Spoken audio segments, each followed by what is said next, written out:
Summary of Thank You, Ma'am by Langston Hughes. During the late hours of the night, a little boy who is unclean and untidy approaches a large woman who is carrying her hefty handbag. The young boy tries to grab the purse from the woman.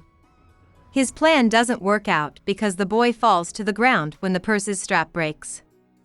The woman scolds the weak and scared boy by pulling him up by his shirt. The woman won't let the boy go, even though he just wants to run away. She takes him home with her to wash his face and feed him dinner.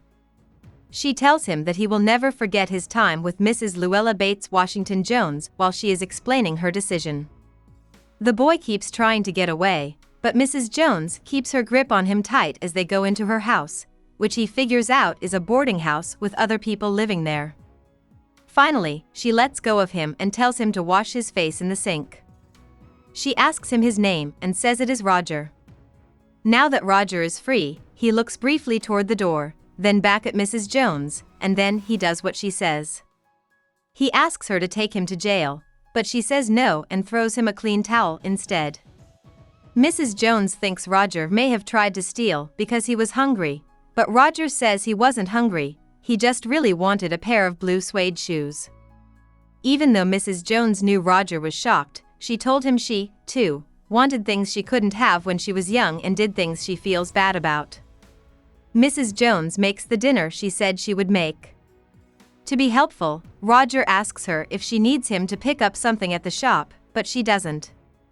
After a simple but filling meal, Mrs. Jones tells Roger about her late-night job at a hotel beauty salon.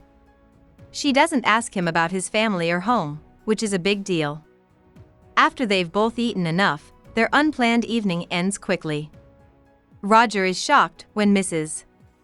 Jones gives him $10 for the shoes he wants and sends him off in the middle of the night. Roger wants to say thank you, but he can't even make a sound before Mrs. Jones shuts the door. About the author. Hughes was born in Joplin, Missouri, in 1902. His parents had an unhappy marriage, and when he was young, they split up. Because of this, Hughes's living situation changed a lot. Before he turned 12, he lived in 12 different places. Throughout his life, he had trouble getting along with his folks, especially his mother.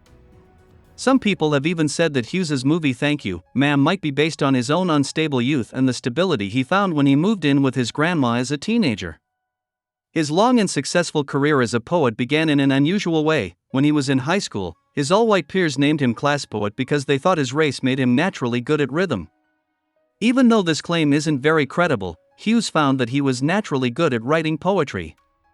His first book of poems, The Weary Blues, came out in 1926, before he finished college. His writing was inspired by jazz and the lives of Black Americans from the working class. He died in 1967. Hope we summarized it fully and you liked it. Please hit the like button and subscribe to our channel so that we are motivated to create more videos.